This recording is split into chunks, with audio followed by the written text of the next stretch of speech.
എല്ലാവർക്കും നമസ്കാരം. നമ്മുടെ ഓരോ വീഡിയോവും പുതിയതാണ്, അതുകൊണ്ട് വിശ്വസിച്ച് നിങ്ങൾക്ക് ലൈക്ക് അടിക്കാം. അപ്പോൾ 2 കിട്ടി. ഇതിനെ ഇപ്പം ശരിയാക്കാം. ഞാൻ ടേപ്പ് കൊണ്ട് വ്യക്തമായി അളന്ന് കാണിക്കുന്നുണ്ട്, കാരണം ഒരു മീനിനെ തന്നെ റിപ്പീറ്റ് ചെയ്ത് വീഡിയോ ചെയ്യുന്നതല്ല. ഈ മീനിൻ്റെ അളവ് നോക്കിക്കോളൂ. റെഡിയാക്കി മുളക് തിരുമ്പി അടുത്തിൻ്റെ പൊരിക്കുക തന്നെ. എണ്ണ ചൂടായി.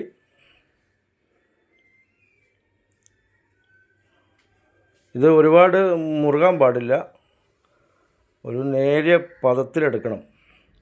പിന്നെ ഇതിന് പ്രത്യേകം പറയാനുള്ളത്, ബ്രാല് ഗ്യാസ് ഉള്ളവർ കഴിക്കരുത്. ബ്രാലിന് ഗ്യാസ് കൂടുതലാണ്. മലേഷ്യയിൽ ഇതിനെ മലായു ഭാഷയിൽ അറവാൻ എന്നാണ് പറയുക. അപ്പോൾ എല്ലാവർക്കും ഒരിക്കൽ കൂടെ നന്ദി, നമസ്കാരം.